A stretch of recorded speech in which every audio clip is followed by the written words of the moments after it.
Hi friends, എല്ലാവർക്കും P S C winner YouTube ചാനലിലേക്ക് സ്വാഗതം. ഇന്ന് നമ്മൾ ഡിസ്കസ് ചെയ്യാൻ പോകുന്ന ടോപ്പിക് ഇന്ത്യൻ ഭരണഘടനാ നിർമ്മാണ സഭ. ഈ ടോപ്പിക്കിൻ്റെ പാർട്ട് 1 വീഡിയോ ആണ്. ഇനിയും ഇതുപോലുള്ള ഓരോ ടോപ്പിക് വൈസ് ആയിട്ടുള്ള വീഡിയോസ് അപ്ലോഡ് ചെയ്യുന്നതായിരിക്കും. നിങ്ങൾ ആദ്യമായിട്ടാണ് ചാനൽ കാണുന്നതെങ്കിൽ ചാനൽ സബ്സ്ക്രൈബ് ചെയ്യുക, തൊട്ടടുത്തുള്ള ബെല്ലൈക്കൺ എനേബിൾ ചെയ്ത് ഓൾ ഒന്ന് സെലക്ട് ചെയ്യുക. എൻ്റെ വീഡിയോസ് ഇഷ്ടപ്പെടുകയാണെങ്കിൽ ലൈക്ക് ചെയ്യുക, ഷെയർ ചെയ്യുക, സപ്പോർട്ട് ചെയ്യുക. നമുക്ക് വീഡിയോയിലോട്ട് കിടക്കാം. ഇന്ത്യൻ ഭരണഘടന നമുക്കറിയാമല്ലോ അല്ലേ? ഒരു ജനാധിപത്യ രാജ്യത്തിലെ അടിസ്ഥാന നിയമസംഹിതയാണ് ഭരണഘടന.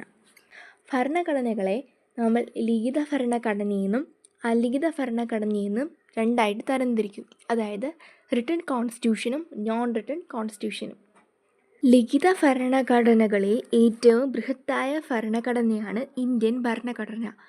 നമ്മളെ നിലവിലുള്ള ലിഖിത ഭരണഘടനകളിൽ ഏറ്റവും ബൃഹത്തായ ഭരണഘടനയാണ് ഇന്ത്യൻ ഭരണഘടന. ലിഖിത ഭരണഘടനകളിൽ ഏറ്റവും ചെറുതും പഴക്കമുള്ളതുമായ ഭരണഘടനയാണ് അമേരിക്കൻ ഭരണഘടന. ലിഖിത ഭരണഘടനകളിൽ ഏറ്റവും ചെറുതും പഴക്കവുമുള്ളതായ ഭരണഘടനയാണ് അമേരിക്കൻ ഭരണഘടന. അലിഖിത ഭരണഘടനയുള്ള 2 രാജ്യങ്ങളാണ് നിലവിലുള്ളത്, ബ്രിട്ടനും ഇസ്രായേലും. ബ്രിട്ടനും ഇസ്രായേലുമാണ് അലിഖിത ഭരണഘടനയുള്ള 2 രാജ്യങ്ങൾ. ഓർത്തു വയ്ക്കുക. നമുക്കെല്ലാവർക്കും അറിയാം, ഇന്ത്യൻ ഭരണഘടന തയ്യാറാക്കിയത് ഭരണഘടനാ നിർമ്മാണ സഭയാണ്. കോൺസ്റ്റിറ്റ്യൂവൻ്റ് അസംബ്ലി എന്ന് നമ്മൾ പറയാറുണ്ട്. ഇന്ത്യക്കാർക്ക് അവരവരുടെ സ്വന്തം ഭരണഘടന തയ്യാറാക്കാനുള്ള നിർദ്ദേശം കൊണ്ടുവന്ന പ്ലാനാണ് വേവൽ പ്ലാൻ. അത് 1945 കൊണ്ടുവന്നത്. ഒന്നും കൂടെ പറയാം, ഇന്ത്യക്കാർക്ക് അവരുടെ സ്വന്തം ഭരണഘടന തയ്യാറാക്കാനുള്ള നിർദ്ദേശം കൊണ്ടുവന്ന പ്ലാനാണ് വേവൽ പ്ലാൻ. 1945 ഈ പ്ലാൻ കൊണ്ടുവന്നത്.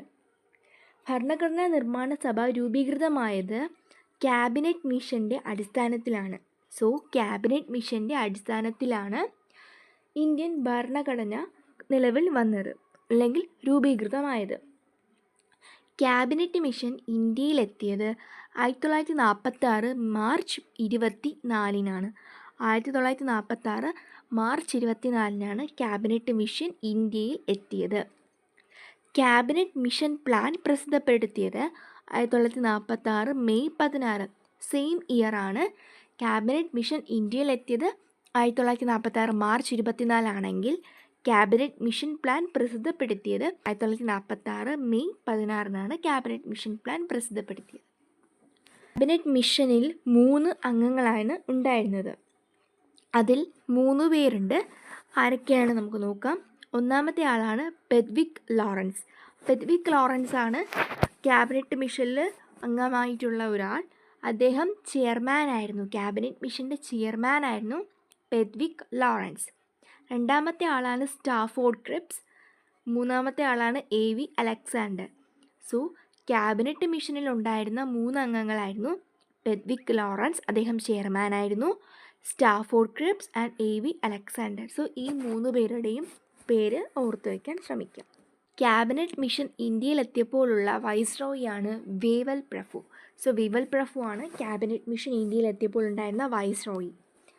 ക്യാബിനറ്റ് മിഷനെ ഇന്ത്യയിലേക്ക് അയച്ച ബ്രിട്ടീഷ് പ്രധാനമന്ത്രിയാണ് ക്ലെമന്റ് ആറ്റ്ലി. ക്ലെമന്റ് ആറ്റ്ലിയാണ് ക്യാബിനറ്റ് മിഷനെ ഇന്ത്യയിലേക്ക് അയച്ച ബ്രിട്ടീഷ് പ്രധാനമന്ത്രി. ഇന്ത്യക്ക് സ്വാതന്ത്ര്യം കിട്ടിയ സമയത്ത് ബ്രിട്ടീഷ് പ്രധാനമന്ത്രിയുമായിരുന്നു ക്ലെമന്റ് ആറ്റ്ലി. ഇദ്ദേഹത്തെ പറ്റി 2 കാര്യങ്ങളുണ്ട്. ഒന്ന്, ക്യാബിനറ്റ് മിഷനെ ഇന്ത്യയിലേക്ക് അയച്ച ബ്രിട്ടീഷ് പ്രധാനമന്ത്രി ആരാണെന്ന് ചോദിച്ചാൽ ക്ലെമന്റ് ആറ്റ്ലിയാണ്. അതുപോലെ ഇന്ത്യക്ക് സ്വാതന്ത്ര്യം കിട്ടിയ സമയത്തെ ബ്രിട്ടീഷ് പ്രധാനമന്ത്രി ആരെന്ന് ചോദിച്ചാലും ആൻസർ ക്ലെമന്റ് ആറ്റ്ലിയാണ്. ഇന്ത്യക്ക് സ്വാതന്ത്ര്യം കിട്ടിയ സമയത്ത് ബ്രിട്ടനിൽ അധികാരത്തിലിരുന്ന രാഷ്ട്രീയ പാർട്ടിയായിരുന്നു ലേബർ പാർട്ടി. ലേബർ പാർട്ടിയായിരുന്നു ഇന്ത്യക്ക് സ്വാതന്ത്ര്യം കിട്ടിയ സമയത്ത് ബ്രിട്ടനിൽ അധികാരത്തിലിരുന്ന രാഷ്ട്രീയ പാർട്ടി. അടുത്തത് ഡ്രാഫ്റ്റിംഗ് കമ്മിറ്റിയെ പറ്റിയിട്ടാണ്. എന്താണ് ഡ്രാഫ്റ്റിംഗ് കമ്മിറ്റി? ഒരു ഭരണഘടനാ നിർമ്മാണ സഭയിലെ ഏറ്റവും പ്രധാനപ്പെട്ട ഒരു കമ്മിറ്റിയായിരുന്നു ഡ്രാഫ്റ്റിംഗ് കമ്മിറ്റി. ഭരണഘടനയുടെ കരട് രൂപം സമർപ്പിക്കുന്നതിന് വേണ്ടിയാണ് ഈ ഡ്രാഫ്റ്റിംഗ് കമ്മിറ്റി രൂപീകരിച്ചത്. എന്നാണ് രൂപീകരിച്ചത്? 1947 ഓഗസ്റ്റ് 29. ഡ്രാഫ്റ്റിംഗ് കമ്മിറ്റിയിൽ 7 അംഗങ്ങളാണ് ഉണ്ടായിരുന്നത്. അതിൽ ഡ്രാഫ്റ്റിംഗ് കമ്മിറ്റിയുടെ ചെയർമാനായിരുന്നു ഡോക്ടർ BR അംബേദ്കർ.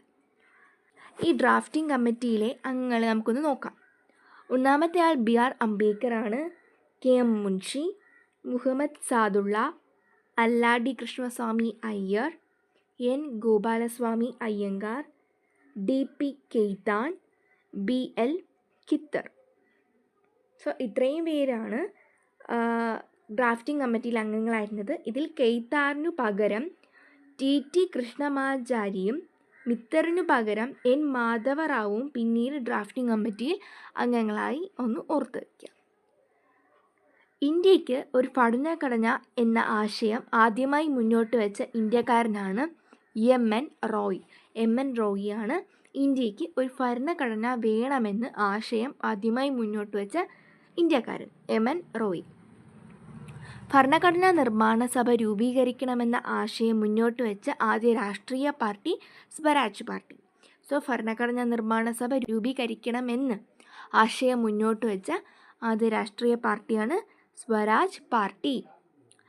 ഭരണഘടനാ നിർമ്മാണ സഭ രൂപീകൃതമായത് 1946 ഡിസംബർ 6-നാണ്. ഓർത്തു വയ്ക്കുക. ഭരണഘടനാ നിർമ്മാണ സഭയുടെ ആദ്യ സമ്മേളനം അവസാനിച്ചത് ഡിസംബർ 23, 1946. 1946 ഡിസംബർ 23-നാണ് ഭരണഘടനാ നിർമ്മാണ സഭയുടെ ആദ്യ സമ്മേളനം അവസാനിച്ചത്. ഭരണഘടനാ നിർമ്മാണ സഭയുടെ പ്രഥമ സമ്മേളനത്തിലെ അധ്യക്ഷനാരായിരുന്നു? ഡോക്ടർ സച്ചിദാനന്ദ സിൻഹ. ഡോക്ടർ സച്ചിദാനന്ദ സിൻഹയാണ് ഭരണഘടനാ നിർമ്മാണ സഭയുടെ പ്രഥമ സമ്മേളനത്തിലെ അധ്യക്ഷൻ. ഭരണഘടനാ നിർമ്മാണ സഭയുടെ താൽക്കാലിക അധ്യക്ഷനാരായിരുന്നു? ഡോക്ടർ സച്ചിദാനന്ദ സിൻഹ. അദ്ദേഹം തന്നെയായിരുന്നു ഭരണഘടനാ നിർമ്മാണ സഭയുടെ താൽക്കാലിക അധ്യക്ഷൻ. ഭരണഘടനാ നിർമ്മാണ സഭയുടെ പ്രഥമ സമ്മേളനം നടന്നത് എവിടെ വെച്ചായിരുന്നു? പാർലമെൻറ്റിൻ്റെ സെൻട്രൽ ഹാളിൽ വെച്ച്. സോ പാർലമെൻറ്റിൻ്റെ സെൻട്രൽ ഹാളിൽ വെച്ചിട്ടായിരുന്നു ഭരണഘടനാ നിർമ്മാണ സഭയുടെ പ്രധാന സമ്മേളനം നടന്നത്. നമുക്കെല്ലാവർക്കും അറിയാമല്ലോ, ലോകത്തിലെ ഏറ്റവും വലിയ ജനാധിപത്യ രാജ്യം ഏതായിരുന്നു? അതെ, നമ്മുടെ ഇന്ത്യ അല്ലേ? എന്നാൽ ലോകത്തിലെ ആദ്യത്തെ ജനാധിപത്യ രാജ്യം ഏതായിരുന്നു? അത് ഗ്രീസാണ്. ലോകത്തിലെ ആദ്യ ജനാധിപത്യ രാജ്യം ഗ്രീസാണ്. അതുപോലെ ജനാധിപത്യത്തിൻ്റെ കളിത്തൊട്ടി എന്ന പേരിൽ അറിയപ്പെടുന്നതും ഗ്രീസാണ്. ആധുനിക ജനാധിപത്യത്തിൻ്റെ നാട് എന്നറിയപ്പെടുന്നത് ബ്രിട്ടനാണ്. ബ്രിട്ടനാണ് ആധുനിക ജനാധിപത്യത്തിൻ്റെ നാട് എന്ന് അറിയപ്പെടുന്നത്. പ്രത്യക്ഷ ജനാധിപത്യത്തിൻ്റെ ആലയം അല്ലെങ്കിൽ ഹോം ഓഫ് ഡയറക്റ്റ് ഡെമോക്രസി എന്നറിയപ്പെടുന്ന രാജ്യം സ്വിറ്റ്സർലാൻഡാണ്.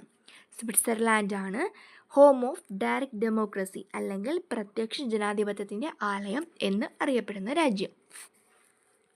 ഭരണഘടനാ നിർമ്മാണ സഭയിൽ കൊച്ചിയെ പ്രതിനിധാനം ചെയ്തിരുന്നത് ആരായിരുന്നു?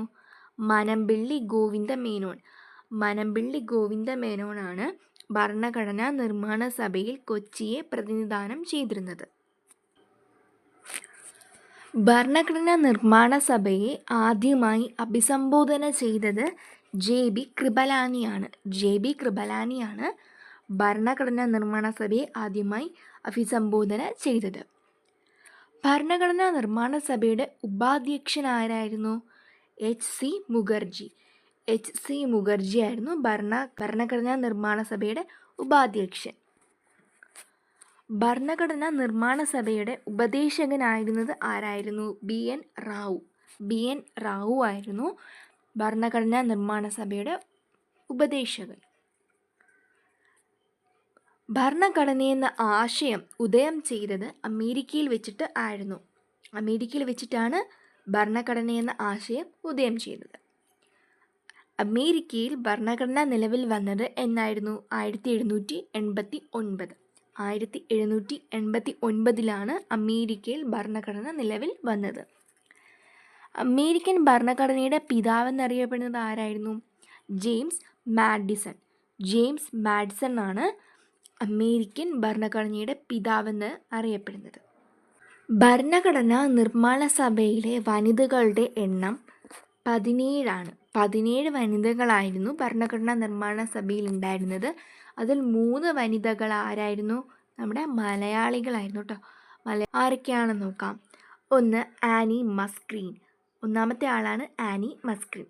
രണ്ടാമത്തെ ആളാണ് അമ്മു സ്വാമിനാഥൻ.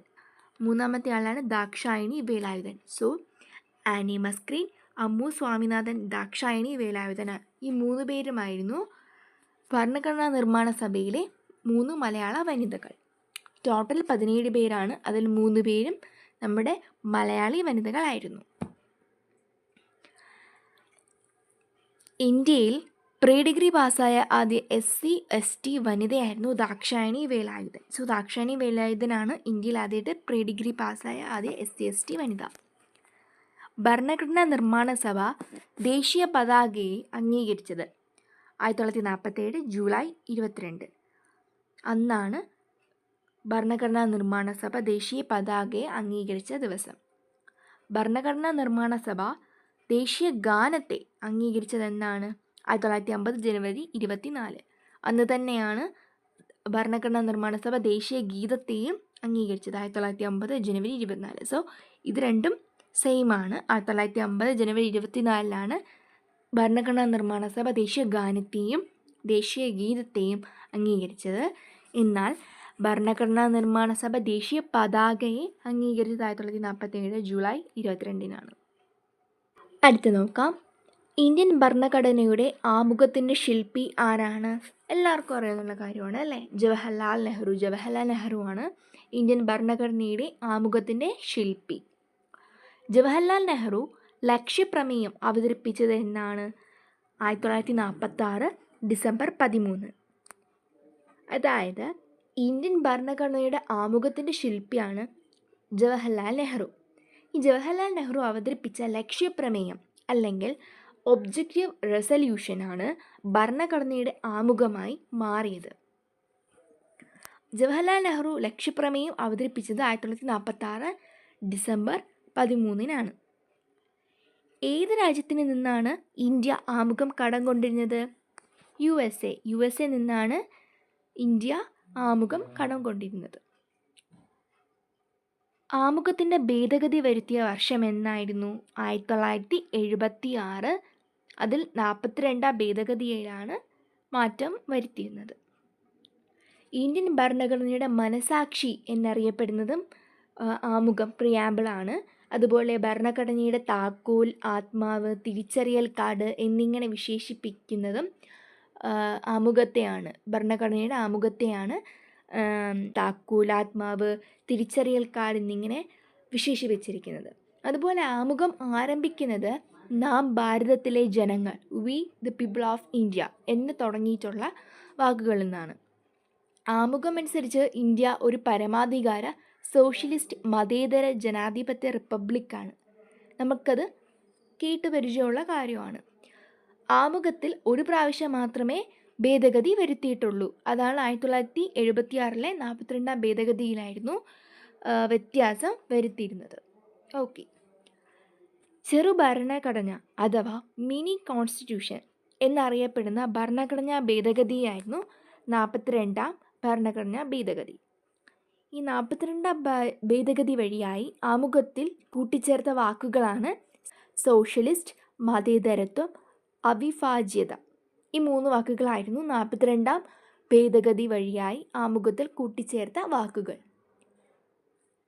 ആമുഖം ഇന്ത്യൻ ഭരണഘടനയുടെ ഭാഗമാണ് എന്ന് സുപ്രീം കോടതി പ്രഖ്യാപിച്ചത് ഏത് കേസിലാണ്? 1973 നടന്ന കേശവാനന്ദ ഭാരതി കേസ്.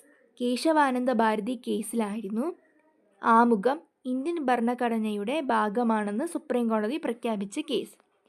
ഭരണഘടനയുടെ അടിസ്ഥാന ഘടന, ബേസിക് സ്ട്രക്ചർ എന്ന ആശയം സുപ്രീം കോടതി കൊണ്ടുവന്നതും കേശവാനന്ദ ഭാരതി കേസിൽ തന്നെയാണ്. ഇത്രയും കാര്യങ്ങൾ ക്ലിയർ ആയെന്ന് വിശ്വസിക്കുന്നു. സോ നമുക്ക് നെക്സ്റ്റ് ടോപ്പിക്കിലോട്ട് പോവാം.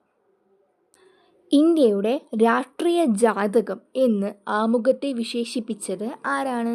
KM മുൻഷി. KM മുൻഷിയാണ് ഇന്ത്യയുടെ രാഷ്ട്രീയ ജാതകം എന്ന് ആമുഖത്തെ വിശേഷിപ്പിച്ചത്. ഭരണഘടനയുടെ തിരിച്ചറിയൽ കാർഡ് എന്ന് ആമുഖത്തെ വിശേഷിപ്പിച്ചത് NA പൽക്കിവാലയാണ്.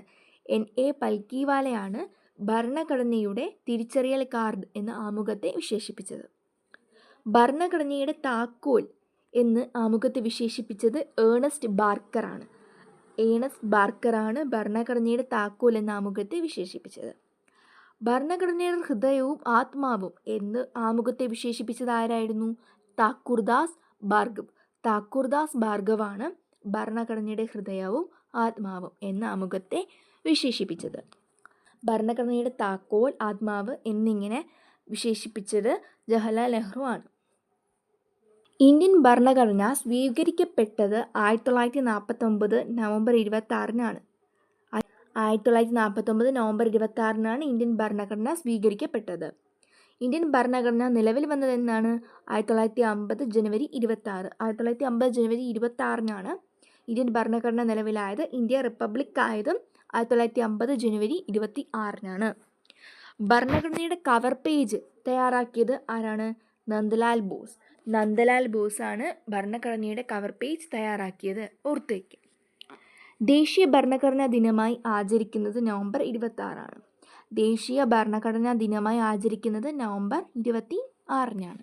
1929 ഡിസംബർ 31 അർദ്ധരാത്രി ലാഹോർ കോൺഗ്രസ് സമ്മേളനത്തിൽ പാസാക്കിയ പൂർണ്ണ സ്വരാജ് തീരുമാനത്തെ തുടർന്ന് 1930 ജനുവരി 26 ഇന്ത്യയുടെ 1ാം സ്വാതന്ത്ര്യ ദിനമായി ആഘോഷിച്ചു. ഇതിൻ്റെ ഓർമ്മയ്ക്കായിട്ടാണ് ജനുവരി 26 റിപ്പബ്ലിക് ദിനമായി നമ്മൾ തിരഞ്ഞെടുത്തത്. സോ ഈ ഒരു കൊച്ചു കാര്യം കൂടെ നമ്മളൊന്ന് ഓർത്തു വയ്ക്കാൻ ശ്രമിക്കാം. പിന്നെ നമുക്കറിയാമല്ലോ, ഭരണഘടനയുടെ നക്കൽ തയ്യാറാക്കിയത് BN റാവു ആണ്. അതുപോലെ ഭരണഘടനയുടെ ആമുഖം തയ്യാറാക്കിയത് ജവഹർലാൽ നെഹ്റു ആണ്. ഇത്രയും കാര്യങ്ങൾ നിങ്ങൾക്ക് മനസ്സിലായെന്ന് കരുതുന്നു. സോ ഇനി നിങ്ങൾക്ക് ഇതുപോലുള്ള യൂസ്ഫുൾ വീഡിയോസിനായി ചാനൽ സബ്സ്ക്രൈബ് ചെയ്യുക. എൻ്റെ വീഡിയോ നിങ്ങൾക്ക് ഇഷ്ടപ്പെട്ടു എങ്കിൽ നിങ്ങൾ തീർച്ചയായിട്ടും ലൈക്ക് ചെയ്യുക. അതുപോലെ തന്നെ നിങ്ങളുടെ എന്തെങ്കിലും ഡൗട്ട്സ് കാര്യങ്ങളൊക്കെ ഉണ്ടെങ്കിൽ നിങ്ങൾ കമൻറ്റ് ചെയ്യുക. ഇതുപോലെ നിങ്ങൾക്ക് മറ്റുള്ളവർക്ക് ഉപകാരപ്പെടുമ്പോൾ നിങ്ങൾക്ക് തോന്നുന്നുണ്ടോ എന്നുണ്ടെങ്കിൽ നിങ്ങൾ നിങ്ങളുടെ കൂട്ടുകാർക്കൊക്കെ നിങ്ങളത് ഷെയർ ചെയ്ത് സപ്പോർട്ട് ചെയ്യുക. സോ നെക്സ്റ്റ് വീഡിയോ ആയിട്ട് വരുന്നത് വരെ താങ്ക് യു.